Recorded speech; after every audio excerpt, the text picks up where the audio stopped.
Hello everyone, सभी को मेरा गुड मॉर्निंग। और सभी को पता है कि हम पीजीटी एएमआरएस हिस्ट्री की टेस्ट सीरीज शुरू कर रखे हैं। हमने 2 अध्याय कंप्लीट कर लिए हैं। आप हमारी प्लेलिस्ट पे जाके आप उनको देख लीजिएगा। आज हमारा चैप्टर 3 है और हम चैप्टर 3 के बहुत सारे क्वेश्चन करेंगे पूरे विश्लेषण के साथ। सभी अपने साथ में कॉपी पेन लेके बैठ जाइए और जो भी आपको चीज कठिन लगती है उनको आप नोट डाउन कर लीजिएगा और फिर उनको लास्ट टाइम पे जब क्लास कंप्लीट होती है उनको आप एक बार रिवाइज कीजिएगा। इसी टेस्ट सीरीज की श्रृंखला को हम आगे बढ़ाते हुए आज हमारा 3rd अध्याय पढ़ेंगे हम। तो इसका हमारा पहला क्वेश्चन है। क्वेश्चन को सबसे पहले हम ध्यान से पढ़ेंगे फिर उसका आंसर देंगे। पहला क्वेश्चन है हमारा, 19वीं सदी के यूरोपियों में किस स्तूप को लेके काफी दिलचस्पी थी? तो 19वीं सदी में यूरोपियों में किस स्तूप को लेके दिलचस्पी थी? तो हमारे 4 ऑप्शन है इसमें कि पहला है कनखेड़ा, कनखेड़ा की इमारतें, दूसरा इसमें अमरावती का स्तूप, तीसरा इसमें सांची का स्तूप, चौथा इसमें इनमें से कोई नहीं। बताइए दोस्तों इसमें से राइट आंसर कौन सा होगा? जी हाँ दोस्तों, इसमें राइट आंसर है हमारा सांची का स्तूप। सबको पता है सांची का स्तूप बहुत प्रसिद्ध है और ये मध्य प्रदेश में है। इस प्रश्न का हम विश्लेषण अगली स्लाइड में अच्छे से पढ़ते हैं। सबसे पहले तो स्तूप का अर्थ जानेंगे हम कि स्तूप क्या होता है। तो स्तूप का अर्थ होता है किसी वस्तु का ढेर, और स्तूप का विकास ही संभवतः मिट्टी के ऐसे चबूतरे से हुआ है जिसका निर्माण मृतक की चिता के ऊपर अथवा मृतक की चुनी हुई अस्थियों के रखने के लिए किया जाता है। सांची का स्तूप कहाँ पे स्थित है? भोपाल में।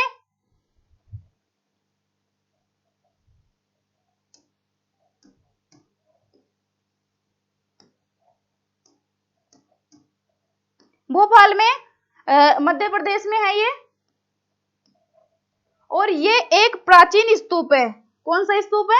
प्राचीन स्तूप है जो अपनी सुंदरता के लिए बहुत विश्व में बहुत फेमस है। ये स्तूप अशोक द्वारा निर्माण किया गया था। इस निर्माण कौन कर रहा है इसका? अशोक, सम्राट अशोक का, मौर्य साम्राज्य का राजा ये थे सम्राट अशोक। उसने सांची के स्तूप का निर्माण करवाया।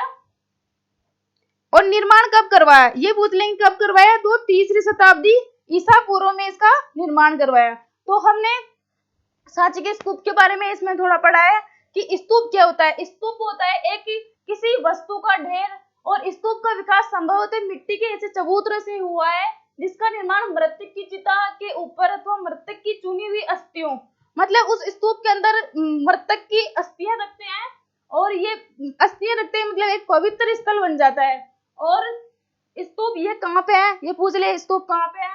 तो इसमें भोपाल में है।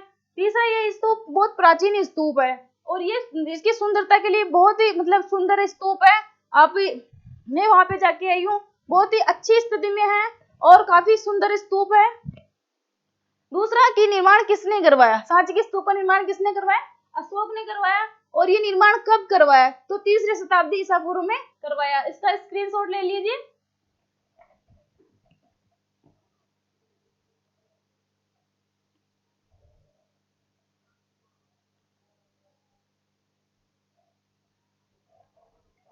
दूसरा है सांची के स्तूप के बारे में ही है कि सांची के स्तूप के संरक्षण को लेके क्या गतिविधि रही यहाँ पे। तो सांची के स्तूप 19वीं सदी में यूरोपियों में सांची के स्तूप को लेकर काफी दिलचस्पी थी। यही हमारा क्वेश्चन था कि यूरोपीय सांची के स्तूप के लेकर काफी दिलचस्पी थी उनमें, क्योंकि ये बहुत सुंदर था और बहुत आकर्षक था। फ्रांस के लोग, कहाँ के लोग? फ्रांस के लोगों ने सांची के पूर्वी तोरण द्वार को फ्रांस ले जाने की मांग शाहजहां बेगम से की। उस टाइम पे शासक कौन थी? शाहजहां बेगम से की इन्होंने, लेकिन शाहजहां बेगम ने इनको नहीं दिया हो। भोपाल की बेगमों का स्तूप के संरक्षण में बेहद योगदान है। भोपाल की बेगमें थी शाहजहां बेगम, इन्होंने तो स्तूप के संरक्षण के लिए खूब सारा दान दिया, खूब सारा योगदान दिया उस टाइम पे। शाहजहां बेगम और सुल्तान जहां बेगम, दो बेगमें थी, शाहजहां बेगम और सुल्तान जहां बेगम ने स्तूप के संरक्षण के लिए कार्य भी किया और धन भी दान दिया, और संग्रहालय भी, जो स्तूप में मतलब जो वस्तुएं थी आसपास उन वस्तुओं को संग्रहालय में संरक्षित किया। जो भी अभी पर्यटक विजिट करते हैं वो उनको देखते हैं वहां पे और काफी सारा ज्ञान अर्जन करते हैं। जॉन मार्शल ने बहुत सी पुस्तकें लिखी। एक बहुत बड़ा विद्वान है जॉन मार्शल। इन्होंने सांची के स्तूप पे बहुत सारी पुस्तकें लिखी और उनका प्रकाशन करवाया। प्रकाशन के लिए जो जो खर्चा आता था वो वहां की बेगमों ने दिया।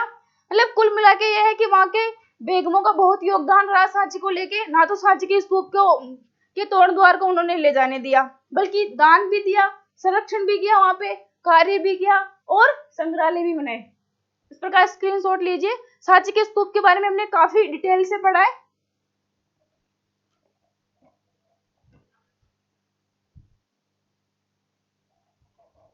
नेक्स्ट क्वेश्चन हमारा है 2, ईसा पूर्व प्रथम सहस्त्राब्दी।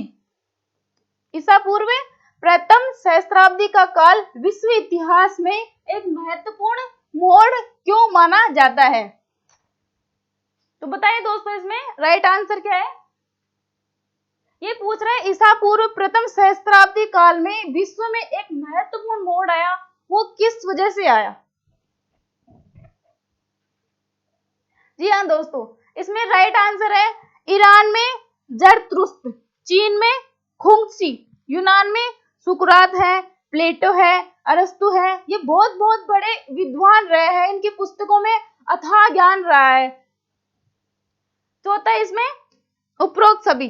जी हाँ दोस्तों, इसमें राइट आंसर है उपरोक्त सभी, क्योंकि उस टाइम पे ये ईरान में जरतुस्त्र बहुत बड़े विद्वान रहे हैं, चीन में खुंगसी है, यूनान में सुकरात है, प्लेटो है, अरस्तु है, और भारत का पूछे, भारत में उस टाइम पे महावीर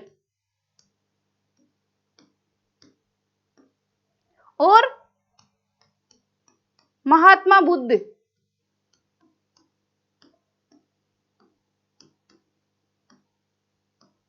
जैसे बहुत बड़े बड़े विद्वान उस टाइम पे थे। इन्होंने समाज में जो भी कुरीतियां थी और उस टाइम पे जो व्यवस्था थी उसको लेके उन्होंने काफी पुस्तकें लिखी।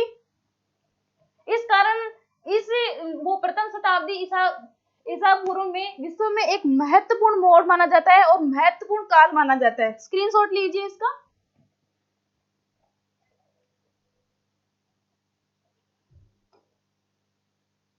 जैसा कि मैंने बताया कि चीन में तो खुंगसी है और यूनान में प्लेटो है, अरस्तु है और सुकरात है। ये सब विद्वान, जैसे ये भारत का है, भारत में महावीर है, मैंने बता दिया, बुद्ध है और कई अन्य चिंतकों का उस टाइम पे उद्भव हुआ। उन्होंने जीवन के रहस्य को समझने का प्रयास किया, जीवन के रहस्य को समझने का उन्होंने प्रयास किया, आम जनता को भी उन्होंने जागृत किया। साथ ही साथ भी इंसानों और विश्व व्यवस्था के बीच रिश्ते को समझने की कोशिश कर रहे थे। यही वह समय था जब गंगा घाटी में नए राज्यों का और शहर उभर रहे थे। सामाजिक एवं आर्थिक जीवन में कई तरह के बदलाव आ रहे थे। इस कारण ये विश्व में बहुत महत्वपूर्ण काल माना जाता है। चीन में तो खुंगसी है, यूनान में प्लेटो है, अरस्तु है, सुकरात है, भारत में महावीर जैसे महान विद्वान है, महात्मा बुद्ध है। ऐसे कई चिंतकों का उस टाइम पे उद्भव हुआ और उन्होंने जीवन के रहस्य को समझने का प्रयास किया और साथ ही साथ इंसानों और विश्व व्यवस्था के बीच में जो रिश्ते होते हैं उनको समझने की उनको कोशिश कर रहे थे। और यही वह समय था जब हमारे सेंट्रल इंडिया में सेंट्रल जगह है गंगा घाटी, वहां नए राज्य उभर रहे थे, शहर उभर रहे थे, वहां के सामाजिक एवं आर्थिक जीवन में कई तरह के बदलाव आ रहे थे। इस कारण यह विश्व में महत्वपूर्ण काल माना जाता है। स्क्रीनशॉट लीजिए इसका।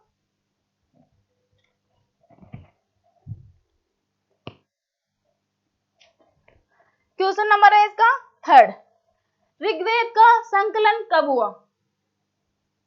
ऋग्वेद सबको बताइए कि हमारे 4 वेद है, ऋग्वेद है, यजुर्वेद है, अथर्ववेद है, सामवेद है। हमारे को ऋग्वेद का काल पूछा है कि इसका संकलन कौन से काल में हुआ।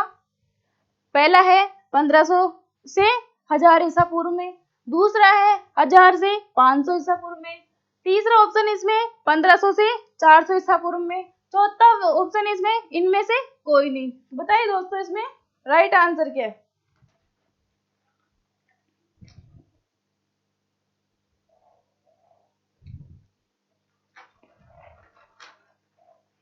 जी हाँ दोस्तों, इसमें राइट आंसर है 1500 से 400 तक नहीं है, और 1000 से 500 तक ये भी नहीं है, और इसमें राइट आंसर है 1। इस क्वेश्चन का हम विश्लेषण देखते हैं। वैदिक परंपरा की जानकारी। वैदिक परंपरा की जानकारी हमें ऋग्वेद में मिलती है। ऋग्वेद के अंदर हम अग्नि, इंद्र, सोम देवताओं को पूजा जाता था।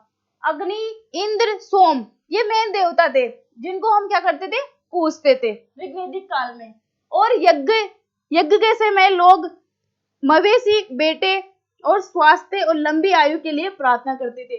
और इन देवताओं के जरिए आम जनता अपने बेटे के अच्छे स्वास्थ्य के लिए और उनकी लंबी आयु के लिए, उनकी सुख समृद्धि के लिए वो उनसे प्रार्थना करते थे। अग्नि में आहुति देके अग्नि को ऐसे मतलब बोलते थे कि हमारा बच्चा स्वस्थ रहे, उसकी लंबी आयु रहे और वो सुख समृद्धि प्राप्त करे। शुरू में यज्ञ सामूहिक रूप से होते थे। शुरू में तो क्या होते थे, सामूहिक रूप से होते थे। बाद में फिर जो ये लोग मतलब काफी समृद्ध हो गए तो एक घर का मालिक भी यज्ञ करवा देते थे। दूसरा इसमें राजसूय और अश्वमेध यज्ञों का नाम, ये यज्ञ राजा द्वारा, सरदार द्वारा करवाया जाता था। ये बड़े बड़े यज्ञ होते थे, जैसे राजसूय यज्ञ है, अश्वमेध यज्ञ है, ये क्या करते थे, बड़े बड़े राजा और सरदार वगैरह करवाते थे, क्योंकि आम पब्लिक की इतनी हैसियत नहीं थी कि इतने बड़े बड़े यज्ञ करवाए। वो तो अपना जीवन बसर गुजर करते थे और ये मतलब राजा और सरदार यज्ञ करवाते थे।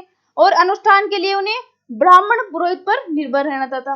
यज्ञ करवाते तो किससे करवाते थे, खुद तो करते नहीं थे, तो ब्राह्मणों को बुलाते थे।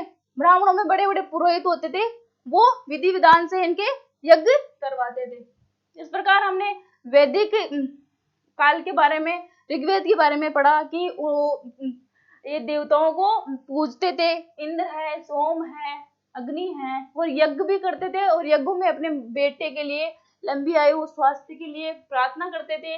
पहले यज्ञ सामूहिक होते थे, फिर अकेले मालिक भी करने लग गए थे इसमें। और राजसूय यज्ञ और अश्वमेध यज्ञ बड़े बड़े मतलब राजा सरदार वगैरह करते थे, और यज्ञ करते थे तो ब्राह्मण पुरोहितों पर ये निर्भर रहते थे। स्क्रीनशॉट लीजिए इसका, पानी।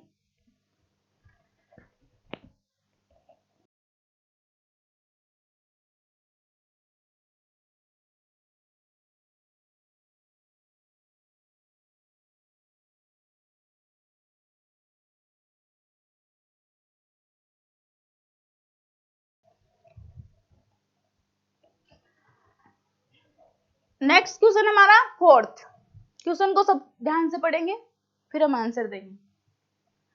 समकालीन बौद्ध ग्रंथों में हमें कितने संप्रदायों या चिंतन परंपराओं का उल्लेख मिलता है। बौद्ध ग्रंथों में हमें कितने संप्रदायों और चिंतन परंपराओं का उल्लेख मिलता है। पहला है 60, दूसरा है 62 संप्रदायों का, तीसरा है 64, चौथा इसमें 67। तो राइट आंसर बताइए दोस्तों इसमें, और सब पढ़ के आए, एनसीईआरटी की बुक को सब एक बार रीड आउट करके आए जब इन क्वेश्चनों का सॉल्यूशन करें, क्योंकि पढ़ने के बिना कुछ नहीं होगा, सबको पढ़ना ही पड़ेगा। पहला इसमें नहीं है, दूसरा भी नहीं है, चौथा भी नहीं है, इसमें राइट आंसर है 64। 64 संप्रदायों का उल्लेख हमें मिलता है। और इन संप्रदायों में मतलब क्या मिलता है हमें, इससे हमें जीवंत चर्चाओं और विवादों की एक झांकी मिलती थी। उस टाइम पे विद्वान वगैरह चर्चा करते थे और विवाद वगैरह जो भी होता था उनकी चर्चाएं हमें इन्हें 64 संप्रदायों में प्राप्त होती है। स्क्रीनशॉट लीजिए इसका।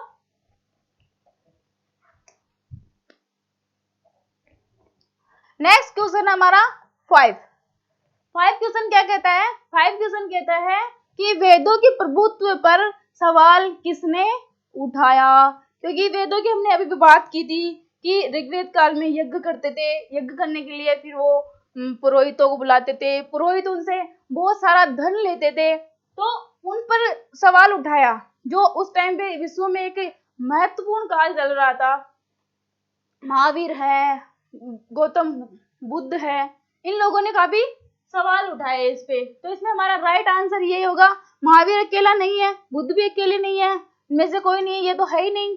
और इसमें राइट आंसर हमारा महावीर और महात्मा बुद्ध, इन्होंने वेदों के प्रभुत्व पर सवाल उठाए, क्योंकि बहुत ऐसे यज्ञों में काफी सारा पैसा, अथा पैसा मतलब बहाने लग गए थे और उसका कोई मतलब भी नहीं था। तो इन्होंने सवाल उठाए कि ये पैसा फालतू में व्यर्थ होता है।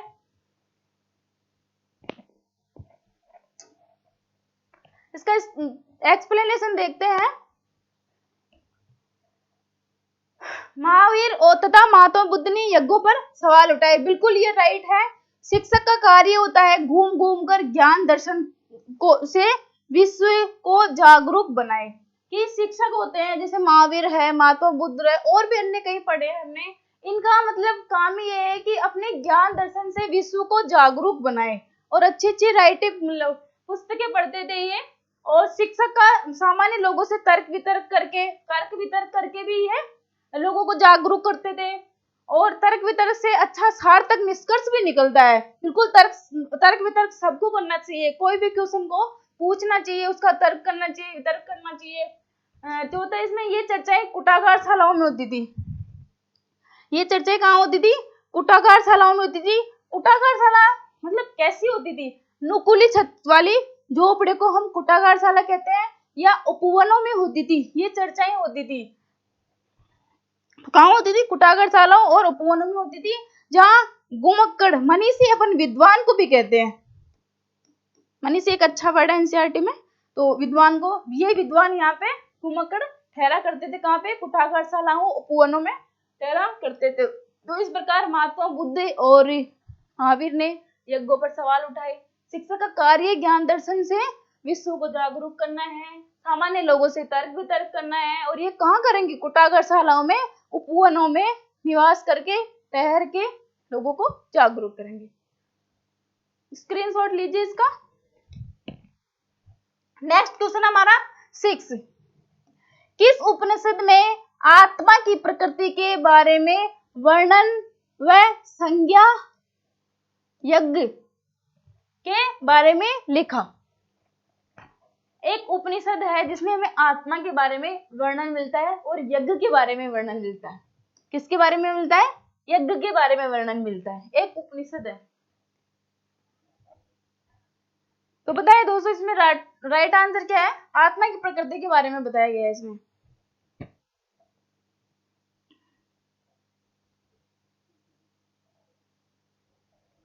या दोस्तों राइट आंसर है इसमें, बताओ एक बार, आप बताओ।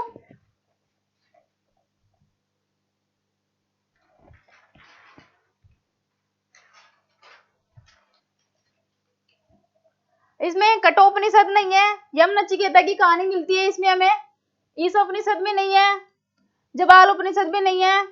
इसमें राइट आंसर है छांदोग्य उपनिषद। इसमें आत्मा की प्रकृति के बारे में है कि आत्मा अपनी कितनी सूक्ष्म है। एनसीईआरटी में बकायदा एक पैराग्राफ में दे रखा है, आप वहां पढ़ लीजिएगा, आत्मा का वर्णन किया गया है इसमें। इसमें क्वेश्चन बन जाता है कि प्रकृति, आत्मा की प्रकृति कौन से उपनिषद में लिखा गया है? तो ये छांदोग्य उपनिषद में इसका वर्णन है। स्क्रीनशॉट लीजिए और इस क्वेश्चन का एक्सप्लेनेशन देखते हैं नेक्स्ट स्लाइड में। छांदोग्य उपनिषद इसमें राइट आंसर था, और अब छांदोग्य उपनिषद के बारे में हम इंपॉर्टेंट जानकारियां जानेंगे कि छांदोग्य उपनिषद में और क्या क्या जानकारी हमें प्राप्त होती है। तो इसमें हमारी पहली जानकारी प्राप्त होती है कि छांदोग्य उपनिषद में इतिहास पुराण को पंचम वेद कहते हैं। छांदोग्य उपनिषद में इतिहास पुराण को क्या कहते हैं? पंचम वेद कहते हैं। इंपॉर्टेंट है दोस्तों ये। दूसरा, इसमें आरुणी, उद्दालक और श्वेत केतु, इन तीनों विद्वानों के मध्य संवाद का वर्णन भी छांदोग्य उपनिषद में हमें प्राप्त होता है। तीसरा, इसमें तत्त्वमसि का वर्णन भी है, और 3 आश्रमों का वर्णन भी छांदोग्य उपनिषद में ही हमें प्राप्त होता है। तीसरा इसमें जब सत्यकामा जबाल की कहानी है, सत्यकामा जबाल की कहानी भी छांदोग्य उपनिषद में है। दूसरा है कठो उपनिषद। कठो उपनिषद में मैंने बताया था यम नचिकेता की कहानी का वर्णन है। जबालो उपनिषद में चारों आश्रमों का विवरण है। 3 आश्रमों का पूछे तो छांदोग्य, 4 का पूछे तो चारों आश्रमों का वर्णन है। सतपथ ब्राह्मण में जल प्लावन का कथा है। मैंने थोड़े एक्स्ट्रा नॉलेज लेके आई उसमें थोड़ा कि सतपथ ब्राह्मण में किस कथा का वर्णन है, जल प्लावन की वर्णन की। इसमें मतलब ये है कि पूरी पृथ्वी मतलब प्रलय से नष्ट हो जाती है, इस प्रकार का इसमें वर्णन है। वृहदारण्य की उस उपनिषद जो कि उपनिषदों में सबसे बड़ा उपनिषद है। इसमें गार्गी संवाद और यज्ञवाल्क्य मैत्री का संवाद है। गार्गी अपने संवाद से अब सामने वाले विद्वान को तर्क वितर्क से हरा देती है। इनका वर्णन हमें वृहदारण्य की जो कि सबसे बड़ा उपनिषद है इसमें मिलता है। पुनर्जन्म का सिद्धांत सतपथ और वृहदारण्य के दोनों में हमें मिलता है कि पुनर्जन्म भी हमारा पुनर्जन्म भी होता है। तो ये 2 उपनिषदों में प्राप्त होता है। एक बार वापस रिवाइज करते हैं। छांदोग्य उपनिषद में हमें इतिहास पुराण को हम पंचम वेद कहते हैं। अरुणा उद्दालक श्वेत केतु के मध्य संवाद का वर्णन है। तत्त्वम असी और 3 आश्रमों का वर्णन भी मिलता है। सत्यकाम जबाल की कहानी भी हमें छांदोग्य उपनिषद में मिलती है। कठो उपनिषद में बहुत पूछा जाता है। कठो उपनिषद में यम नचिकेता की कहानी का वर्णन मिलता है। जबाल उपनिषद में चारों आश्रमों का विवरण मिलता है। सतपथ ब्राह्मण में वेरी इंपोर्टेंट है। ये वैसे तो सारे इंपोर्टेंट लेके आई हूं मैं इसमें, पर ये सतपथ ब्राह्मण में जल प्लावन की कथा का वर्णन है। वृहदारण्य के उपनिषद में ये भी आया हुआ क्वेश्चन है, सबसे बड़ा उपनिषद है। और गार्गी संवाद, यज्ञवाल्क्य मैत्री संवाद का वर्णन है। पुनर्जन्म का सिद्धांत सतपथ ब्राह्मण और वृहदारण्य के दोनों में मिलता है। स्क्रीनशॉट ले लीजिए।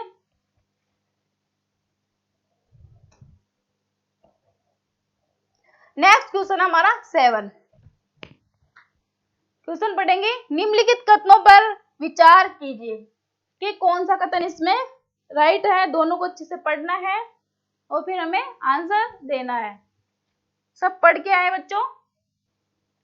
पहला स्टेटमेंट है इसमें कुटागारशाला वैशाली में, कुटागारशाला वैशाली में बौद्ध संघ के लिए एक विहार था। दूसरा इसमें कुटागारशाला का शाब्दिक अर्थ है नुकीली छत वाली झोपड़ी। हमने अभी पिछले क्वेश्चनों में हमने पढ़ा है इसके बारे में। तो राइट आंसर कौन सा है इसमें? पहला है कथन ए एक सही है, दूसरा गलत है। दूसरा है कथन एक सही है, दूसरा एक गलत है, दूसरा सही है। ये भी गलत है, दोनों भी गलत नहीं है, ये दोनों इसमें राइट आंसर है। सबसे पहले पूछ ले कि कुटागारशाला वैशाली में बौद्ध संघ के लिए एक विहार था। विहार मतलब वो रहते थे वहां पे। तो वैशाली में पूछ ले कि वैशाली में जैन धर्म के लिए थे या बौद्ध धर्म के लिए थे। तो ये हमारा है बौद्ध संघ के लिए। हमने बौद्ध संघ का पढ़ा भी था कि वो यहाँ पे चर्चाएं करते थे धर्म के बारे में, दर्शन के बारे में, तर्क वितर्क करते थे कुटागारशालाओं में। और इसका शाब्दिक अर्थ पूछ ले तो नुकीली छत वाली झोपड़ी होते हैं। स्क्रीनशॉट ले लीजिए इसका। नेक्स्ट क्वेश्चन हमारा 8। क्वेश्चन पढ़ेंगे। प्रथम जैन संगति के संबंध में निम्न में से कौन से कथन सही है? तो इसमें पढ़िए ऑप्शनों को, कौन सा कथन सही है। ठीक है दोस्तों, मैं पढ़ती हूँ इसमें। इसका आयोजन चंद्रगुप्त मौर्य के काल में पाटलिपुत्र में हुआ। सबसे पहले तो इसकी अध्यक्षता स्थूलभद्र ने की।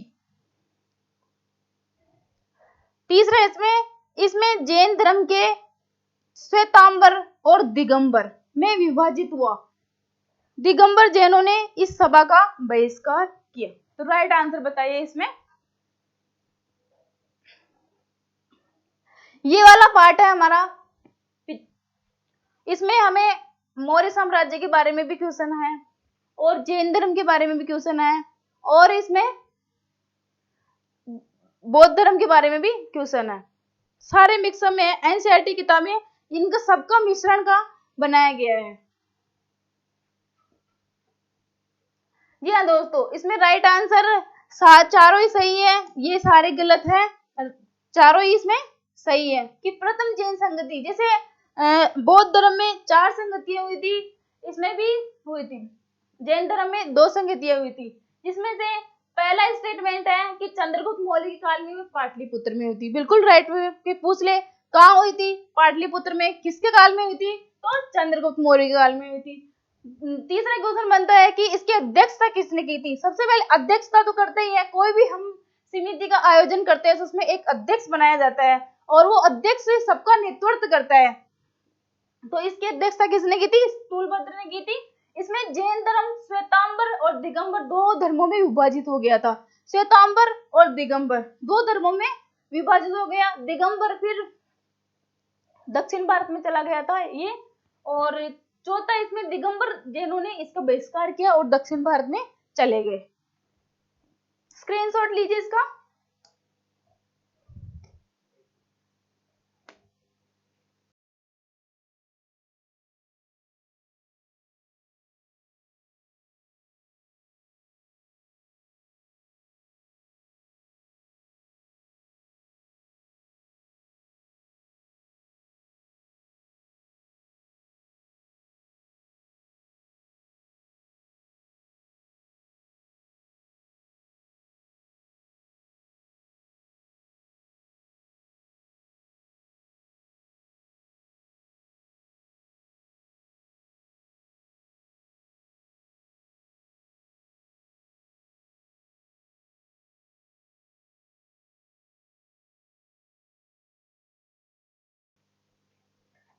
स्क्रीनशॉट लीजिए दोस्तों इसका।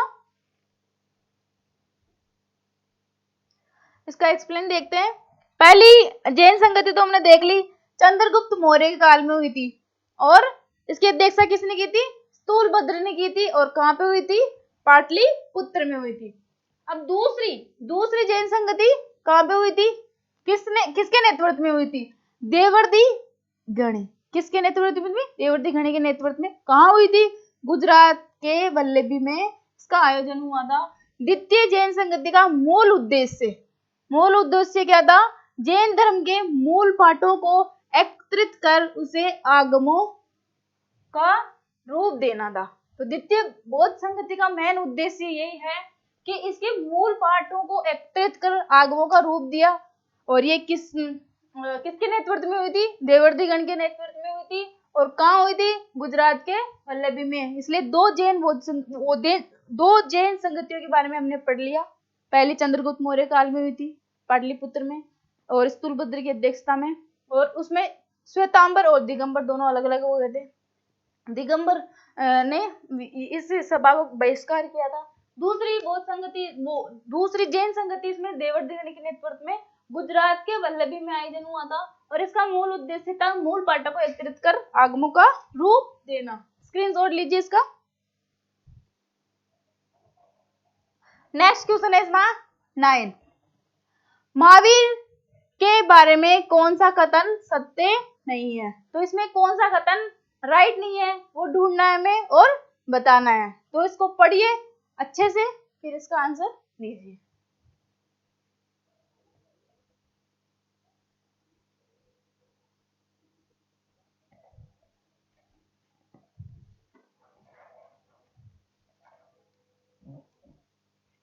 जी हाँ दोस्तों, इसमें करते हैं क्वेश्चन को। पहला ऑप्शन है इसमें, महावीर स्वामी का जन्म 540 ईसा पूर्व में के लगभग हुआ था, वैशाली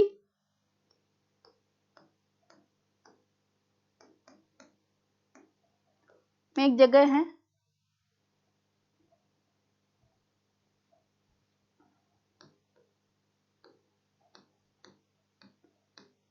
कुंड ग्राम। यहाँ पे हमारे महावीर जी का जन्म हुआ था 540 ईसा पूर्व में, वैशाली में एक जगह है कुंडग्राम। महावीर का अन्य नाम बौद्ध ग्रंथों में मिलता है। ये कौन से ग्रंथों में मिलता है, बौद्ध ग्रंथों में पूछा जाता है ये क्वेश्चन।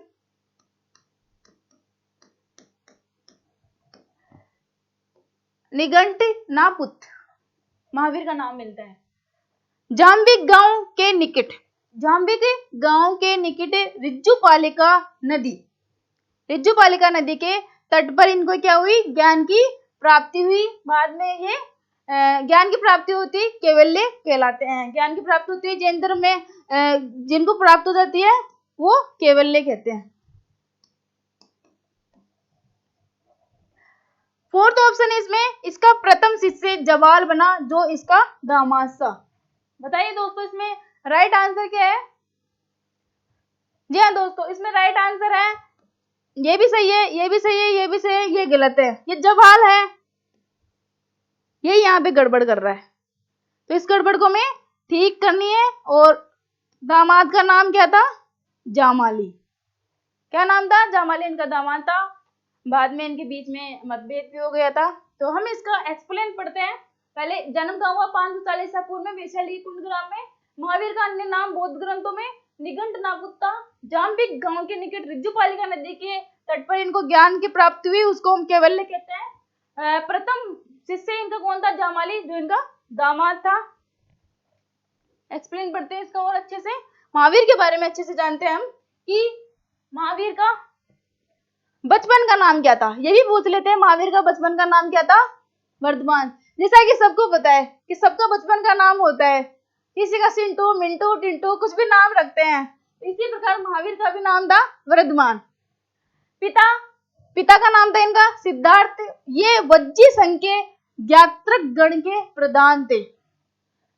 दूसरा इनका माता का नाम क्या था? त्रिशला थी लिच्छवी नरेश चेटक की बहन थी। पत्नी कौन थी इनकी? पत्नी थी यशोदा, और पुत्री कौन थी? अणुजा। पहला उपदेश कहाँ दिया था? महावीर ने पहला उपदेश कहाँ दिया था? राजगृह के निकट विपुल चल पहाड़ी पर इन्होंने अपना पहला उपदेश दिया। प्रथम इनका शिष्य जामाली था। यही गड़बड़ कर रहा था अपना क्वेश्चन, जवाल नहीं था, जामाली था।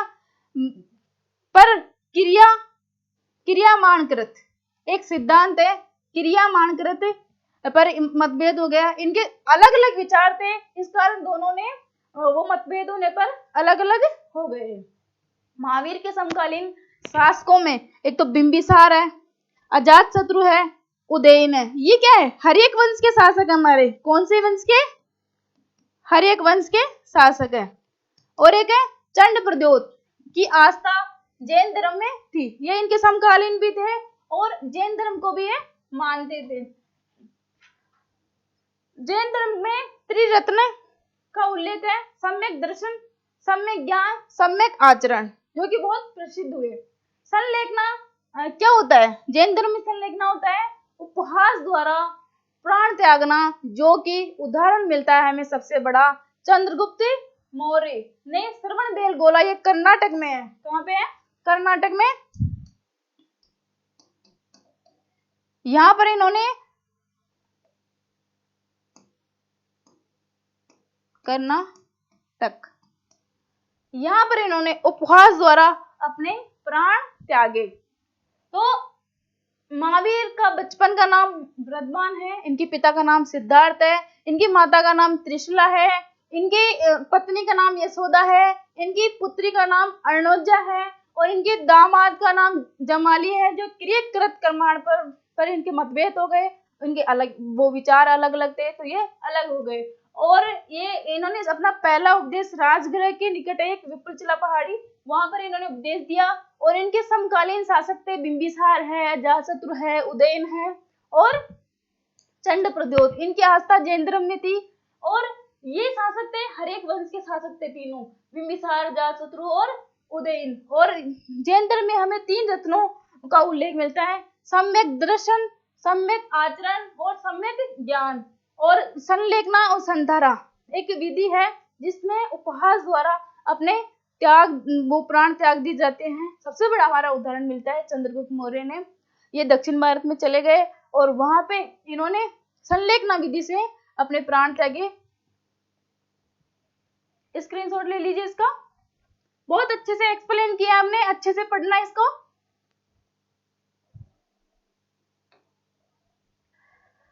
नेक्स्ट क्वेश्चन हमारा 10। क्वेश्चन क्या कहता है इसमें? निम्नलिखित कथनों पर विचार कीजिए।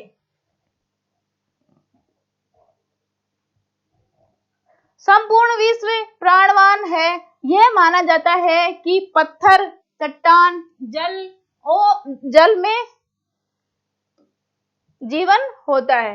दूसरा इसमें जैन, मतलब ये हमें जैन धर्म के बारे में 2 स्टेटमेंट है इसमें। जैन साधु और साध्वी 5 व्रत करते थे, जिनमें से है हत्या नहीं करना, चोरी नहीं करना, झूठ नहीं बोलना और ब्रह्मचर्य का पालन करना और धन संग्रह नहीं करना।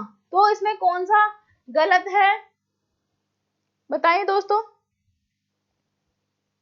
जी हाँ दोस्तों, इसमें राइट आंसर ही बता देती हूँ, ज्यादा टाइम वेस्ट नहीं करते हुए मैं। ये दोनों ही सही है। ये बोलते हैं कि जैन धर्म का मानना है कि हर चीज में, हर कण कण में आत्मा बसी हुई है, पत्थर है, चट्टान है, जल है, सब में जीवन होता है। अनेकांतवाद का सिद्धांत जैन धर्म का ही है हमारा। और यहाँ के जैन साधु और साध्वी, जैन साधु और साध्वी प्रिपेयरिंग एक्सपर्ट वापस से। तो दोस्तों इसमें दोनों ही सही है।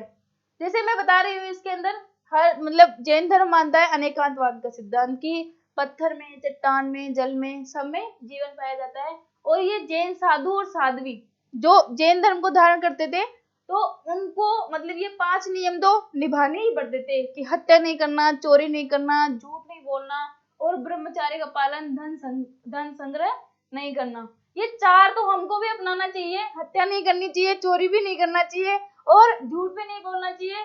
धन संग्रह तो करना चाहिए, क्योंकि धन संग्रह तो हमारे काम में आता है। स्क्रीनशॉट लीजिए इसका एक्सप्लेन पढ़ते हैं। जैन धर्म की शिक्षाओं का पूरा मैं अच्छे से लेके आई हूँ इसमें।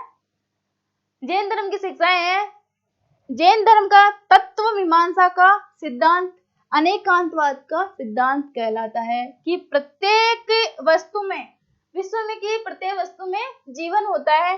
ज्ञान मीमांसा का सिद्धांत शाहदवाद और सप्तभंगीय भी कहलाता है। अनेकांतवाद आत्मा की बहुलता का सिद्धांत होता है कि हर चीज में आत्मा पाई जाती है, इसलिए बहुलता का सिद्धांत कहते हैं। अनीश्वरवादी, उनके अनुसार सृष्टि का निर्माण एक सार्वभौमिक विधान से हुआ है, इसीलिए जैन धर्म प्रलय की अवधारणा को विश्वास नहीं करता। ओनली सार्वभौमिक विधान से ही हमारी सृष्टि का निर्माण हुआ है, इसलिए अनीश्वरवादी भी कहते हैं। अब ये कुछ टर्म्स लेके आई हूं मैं, जो कि पूछ लेते हैं, जैन धर्म के हैं कि आश्रव क्या होता है। इसमें आश्रव पूछ रहा है। आश्रव क्या होता है? आश्रव होता है कर्म का जीव की ओर प्रवाह। संवर क्या होता है? जीव की ओर कर्मों का प्रवाह रुक जाना। प्रवाह संवर क्या कहते हैं? रुक जाना।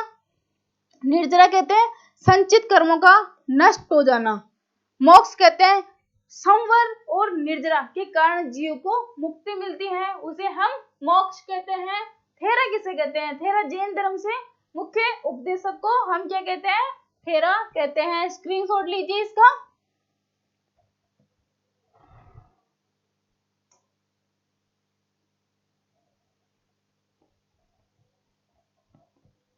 थैंक यू दोस्तों, क्लास देखते रहिए।